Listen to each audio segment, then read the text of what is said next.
Hi friends, welcome back to our YouTube channel. നമ്മൾ ഇന്ന് ഈ വീഡിയോയിലൂടെ പരിചയപ്പെടുന്നത് കാറിൻ്റെ AC ഇവാപ്പറേറ്റർ അഥവാ കൂളിംഗ് കോയിൽ എങ്ങനെ റീപ്ലേസ് ചെയ്യാമെന്നാണ്.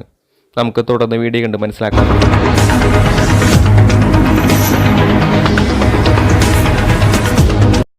കാറിൻ്റെ AC പാർട്സുകളിൽ ഏറ്റവും കൂടുതൽ ലീക്ക് കാണിക്കുന്ന ഒന്നാണ് കൂളിംഗ് കോയിൽ. പുതിയ മോഡൽ വണ്ടികളിൽ ഡാഷ് ഫുള്ളായി റിമൂവ് ചെയ്താലാണ് കൂളിംഗ് കോയിൽ റീപ്ലേസ് ചെയ്യാനോ സർവീസ് ചെയ്യാനോ കഴിയൂ. AC ഫിൽട്ടർ കൊടുത്തിരിക്കുന്നത് ഈ കൂളിംഗ് കോയിലിനെ പ്രൊട്ടക്റ്റ് ചെയ്യാനാണ്. 1,00,000 കിലോമീറ്റർ അല്ലെങ്കിൽ 5 വർഷമാകുമ്പോഴേക്കും ഒട്ടുമിക്ക എല്ലാ വണ്ടികളുടെയും കൂളിംഗ് കോയിൽ ലീക്ക് ആവാറുണ്ട്. ചില പഴയ മോഡൽ വണ്ടികളിൽ ഡാഷ് റിമൂവ് ചെയ്ത് തന്നെ കൂളിംഗ് കോയിൽ എടുക്കാൻ കഴിയുന്നതാണ്. സമയം കൂടുതൽ എടുക്കുന്നതിനാൽ വീഡിയോ ഫാസ്റ്റ് ആയിട്ടാണ് ഷൂട്ട് ചെയ്തിരിക്കുന്നത്.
ഈ വീഡിയോ ഇഷ്ടപ്പെട്ടെങ്കിൽ ലൈക്ക് ചെയ്യാനും ഷെയർ ചെയ്യാനും നിങ്ങളുടെ അഭിപ്രായങ്ങൾ കമൻറ്റ് ബോക്സിൽ രേഖപ്പെടുത്തുകയും ചെയ്യണം.